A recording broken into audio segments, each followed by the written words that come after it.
فرمایا یہ وجہ ہے، یہ انداز ہے کہ تو زیادہ پیارا ہے۔ حضرت عمر فاروق رضی اللہ تعالیٰ عنہ پسند نہیں کرتے تھے، ذرا برابر بھی پسند نہیں کرتے تھے کہ کوئی شخص اور مال آتا تو اپنے رشتہ داروں کو نوازنے سے بچتے۔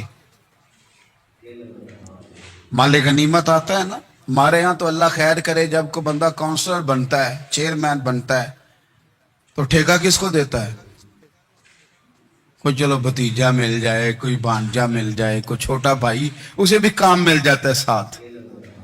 نوازنے پہ لوگ آتے ہیں تو وہ تلاش کرتے ہیں کہ کہاں کہاں کو میرا ہے، وہ ٹینڈر ہی ان کے نام کے پاس ہوتے ہیں جن کی طرف ذرا نظر کرم زیادہ ہوتی۔ حضرت عمر فاروق مال تقسیم کر رہے تھے تو بیٹی آگے کہنے لگی، ابا جی رشتہ داروں کا بھی حق ہوتا ہے، آپ سب کو دیتے ہیں، آپ کے اپنے آپ کے قریب ہی نہیں آتے۔ تو حضرت عمر فاروق نے کیا لفظ کہے، کیا حقیقت ہے، کیا حسن ہے، فرمانے لگے، پتر یہ مال تیرے باپ کا نہیں، مسلمانوں کا ہے۔ جب تیرے باپ کا ذاتی مال ہوگا تو اپنے رشتہ داروں کو دے گا، یہ مسلمانوں کا مال ہے، یہ اسی حساب سے تقسیم ہوگا جو عدل کا حساب ہے، جو ترازو ٹھیک ہے۔ فرمایا تو مجھے یہ مشورہ نہ دے، یہ مسلمانوں کا مال۔ یہاں سے نظام میں احتساب شروع ہوتا ہے، یہاں سے انسان آگے بڑھتا ہے، اور پھر کوئی تکلف نہیں کسی پر حضرت عمر کا، کوئی چھوٹا ہے یا بڑا ہے۔ حضرت ابو سفیان رضی اللہ تعالیٰ عنہ سردار رہ چکے ہیں مکے کے، بڑے آدمی، لیکن نظام احتساب میں کوئی چھوٹا بڑا نہیں ہوتا۔ حضرت عمر فاروق مکہ مکرمہ گئے تو لوگوں نے کہا، حضور جناب ابو سفیان نے نا گلی میں پتھر رکھے اور بہت سارے لوگوں کو رستوں میں تکلیف ہو رہی ہے۔ تو حضرت ابو سفیان رضی اللہ تعالیٰ عنہ سے بھی لوگ کہہ دیتے تو وہ بھی اٹھا دیتے، لیکن لوگوں نے چونکہ وہ سردار تھے، بڑے تھے، تو لوگوں نے ان سے کہا نہیں۔ حضرت عمر جب آئے تو کہا تو جناب عمر نے پرواہ نہیں کی، خود آئے جناب ابو سفیان سے کہا، یہ پتھر آپ نے رکھے؟ کہا حضور ہاں۔ فرمایا یہ بھی اٹھائیے، یہ بھی اٹھائیے، یہ بھی اٹھائیے۔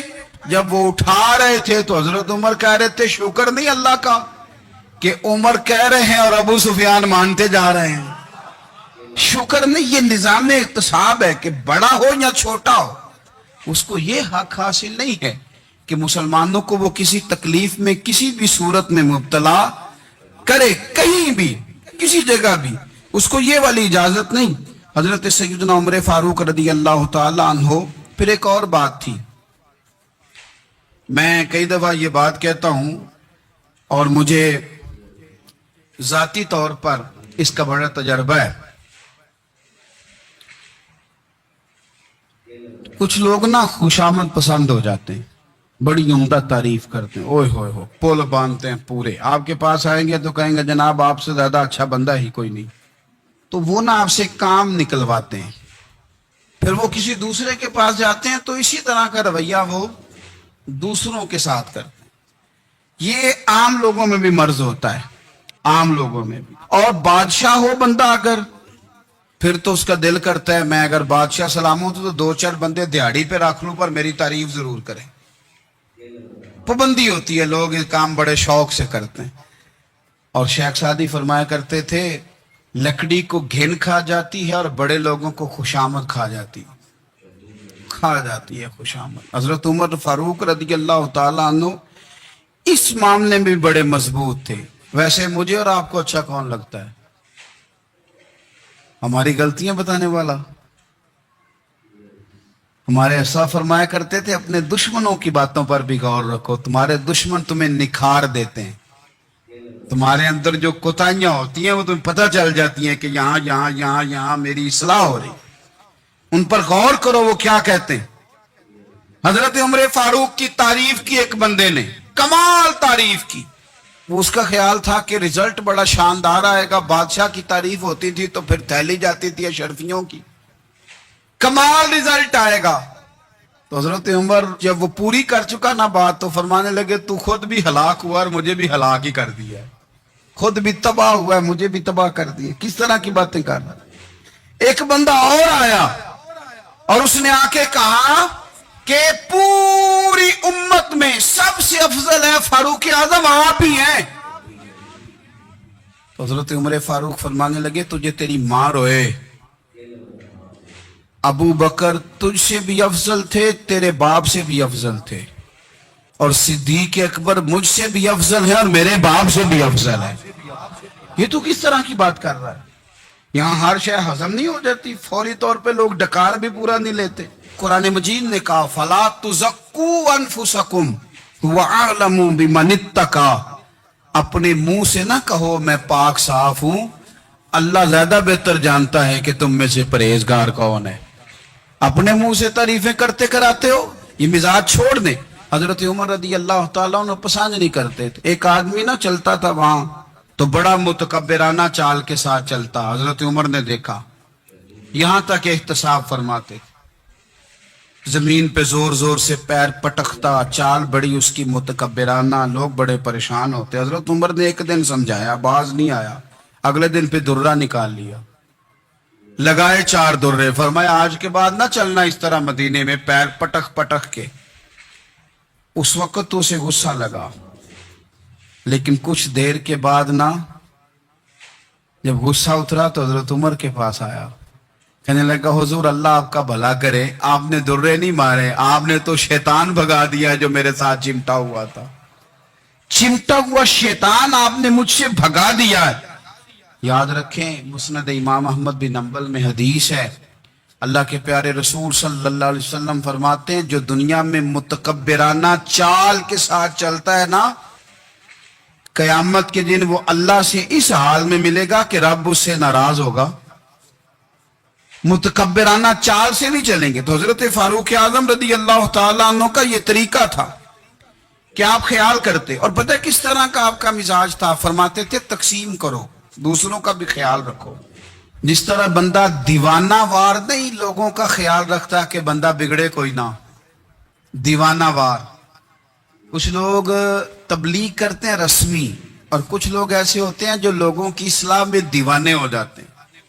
ان کی خواہش ہوتی ہے یہاں بھی بندہ ٹھیک ہو جائے، یہاں بھی بندہ ٹھیک ہو جائے، یہاں بھی بندہ ٹھیک ہو جائے۔ کچھ لوگ کڑی نگرانی کرتے ہیں کہ انسان بگڑنے نہ پائے۔ حضرت عمر فاروق رضی اللہ تعالیٰ عنہ نا گوشت والی دکان کے پیچھے جا کے بیٹھ گئے کئی دنوں تک۔ وہ کہنے لگا حضور یہاں کیا ہے؟ فرمایا تو اپنا کام کرنا۔ گوشت والی دکان پہ بیٹھے، کام کر اپنا، نگرانی کرنے لگے حضرت عمر۔ پھر آپ نے نا وہ بندے پکڑ لیے، کون؟ جو 2 دن مسلسل گوشت خریدنے آئے، پکڑ کے کھڑا کر لیا، فرمایا تو کل بھی گوشت لینے آیا تھا؟ حضور ہاں۔ فرمایا آج پھر کھائے گا؟ حضور جی۔ تو آپ فرمانے لگے کیا تیرے محلے سے غربت ختم ہو گئی ہے؟ تیرے رشتہ دار سارے پیٹ بھر کے کھاتے ہیں، تو 2 دن گوشت لینے آتا ہے؟ فرمایا آج کے بعد مسلسل گوشت لینے آیا تو درے سے ماروں گا، خبردار یہ کام نہ کرنا۔ یہاں تک نظام احتساب کا جب خیال رکھا جائے پھر حالات بگڑا نہیں کرتے، پھر وہ قابو میں رہا کرتے ہیں۔ حضرت عمر فاروق رضی اللہ تعالیٰ عنہ اس ترتیب کے ساتھ اصلاح کرتے، اس ترتیب کے ساتھ۔ سیدنا فاروق اعظم رضی اللہ تعالیٰ عنہ کی ایک بات آخر میں عرض کرنی ہے، وہ میں بھی اپنے اوپر لاگو کروں، آپ بھی غور کریں۔ حضرت عمر فاروق رضی اللہ تعالیٰ عنہ نے نا خط لکھا حضرت ابو موسیٰ اشعری کو۔ آپ فرمانے لگے یاد رکھنا جو گورنر، جو امیر اپنے رب کریم کی فرما برداری کرتا رہتا ہے نا، اس کی رعایا بھی اس کی فرما برداری کرتی ہے، اور جو لوگ اپنے رب کریم کی فرما برداری چھوڑ دیتے ہیں پھر جنہوں نے ان کی فرما برداری کرنی ہوتی ہے وہ ان کی فرما برداری چھوڑ دیتے ہیں۔ آپ نے سپہ سالاروں کو خط لکھے تھے، فوج کے جو جرنیل تھے، کمانڈو تھے، ان کو خط لکھے تھے، فرمایا جو سپاہی نماز نہیں پڑھتا اسے فوج سے نکال دو، اور ساتھ لکھا تھا یاد رکھو جو رب کا وفادار نہیں وہ ہمارا کیسے ہو سکتا ہے، نکال دو ان لوگوں کو، فوج سے الگ کر دو۔ ہم آج جو بے پناہ پریشان ہیں، ہمارے بچے بات نہیں مانتے، شاگرد بات نہیں مانتے، ہم شکوے کرتے ہیں، بے ادبی بڑھ گئی۔ ادب کے ساتھ میں گزارش کروں گا بڑوں کی بارگاہوں میں، جو میری طرح کے بڑے بنے ہوئے ہیں، بزرگوں سے نہیں بات کرتا، ان سے میں کہوں گا کہ ہمیں ایک دفعہ اپنے اوپر بھی تو غور کر لینا چاہیے، کہیں ایسا تو نہیں ہے کہ ہم جب تک اللہ تعالیٰ کے فرما بردار تھے، جب تک ہم تقوی کے معیار پر تھے، ہماری بات ماننے والے ہماری بات مان رہے تھے. کہیں ایسا تو نہیں کہ ہم اس معیار سے ہل گئے ہیں، تو اب جو ہمارے فرما بردار تھے وہاں سے ہل گئے. حضرت عمر رضی اللہ تعالیٰ عنہ فرمایا کرتے تھے کہ لوگوں کو عجب میں مبتلا نہیں ہونا چاہیے. خود پسندی کا جو ماحول ہوتا ہے اس سے لوگوں کو ہمیشہ نکلنا چاہیے. حضرت عمر کے ایک صاحبزادے نے کنگھی کر لی، اچھا لباس پہن لیا تو درہ مارا جناب عمر نے. تو آپ کی بیٹی کہنے لگی ابا یہ تو بالکل جائز ہے، اچھے کپڑے پہننا، اچھا لباس پہننا اور سر میں کنگھی کر لینا، اس پر درہ کیوں مار دیا؟ تو آپ فرمانے لگے بیٹا یہ خود پسندی میں مبتلا ہونے لگا تھا، یہ اپنے آپ کو بہت بھلا سمجھنے لگا تھا، اس کا خیال تھا کہ میں یوں میرے علاوہ کوئی نہیں. یہ اس مقام پہ جا رہا تھا جہاں اس کی تربیت رک جاتی، اس لیے درہ مارا ہے. ایک دفعہ حکومتی معاملات کے اندر آپ کی اہلیہ نے مشورہ دینا چاہا. بڑے کام بیویاں نہیں کرتی، بڑے بڑے معاملات میں مداخلت نہیں کرتی. ہمارے بر صغیر میں وہ بادشاہ نہیں گزرا کہ جو فیصلہ کرتا تھا تو کرسی پہ بیٹھ جاتا تھا اور پردے کے پیچھے اس کی بیوی بیٹھ جاتی تھی، اور جب وہ فیصلہ سنانے لگتا تو یوں گردن پیچھے کرتا اور اہلیہ جو کہتی وہ فیصلہ سنا دیتا. لیکن ایک دفعہ خاتون نے ایک آدمی کو حضرت عمر نے معزول کیا تو آپ کی اہلیہ نے اس آدمی کی اہلیہ حضرت عمر کی اہلیہ سے ملی ہوں گی، تو خاتون نے ذرا سفارش کرنی چاہی. تو جناب عمر فاروق رضی اللہ تعالیٰ عنہ کے ہاتھ میں عصا تھا، ڈنڈا تھا، 2-3 دفعہ زمین پہ مارا. فرمایا تمہیں کس نے اجازت دی ہے حکومتی معاملات میں مشورہ دینے کی؟ یہ مشورہ مولا علی دیں گے یا عثمان غنی دیں گے؟ آپ کو کس نے اجازت دی؟ وہ حکومتی معاملات، وہ مسلمانوں کا اجتماعی معاملہ، وہ مسلمان دیکھیں. آپ کو اس میں آنے کی اجازت نہیں ہے. جو آپ کی ذمہ داریاں ہیں، آپ کے حقوق ہیں، ان پر آپ بات کریں. تو بھائی نظام میں احتساب اپنی ذات سے شروع کریں. ہماری اولادیں، ہمارے بچے، وہ باہر سے انہوں نے زیادہ اثر نہیں لیا.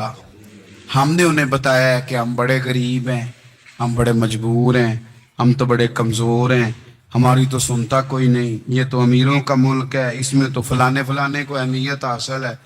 ان باتوں نے ہمارے بچوں کو کمزور کیا ہے. ان باتوں نے ہمارے بچوں کے دلوں میں احساس کمزوری پیدا کیا ہے. آپ ان کو جینا سکھائیں. آپ ان لوگوں کو بتلائیں کہ رب کریم نے جو تمہارے لیے بہتر سمجھا وہ تمہیں اپنے فضل سے بڑا عطا فرمایا ہے. آپ ان کو ان کے مقام پر رہ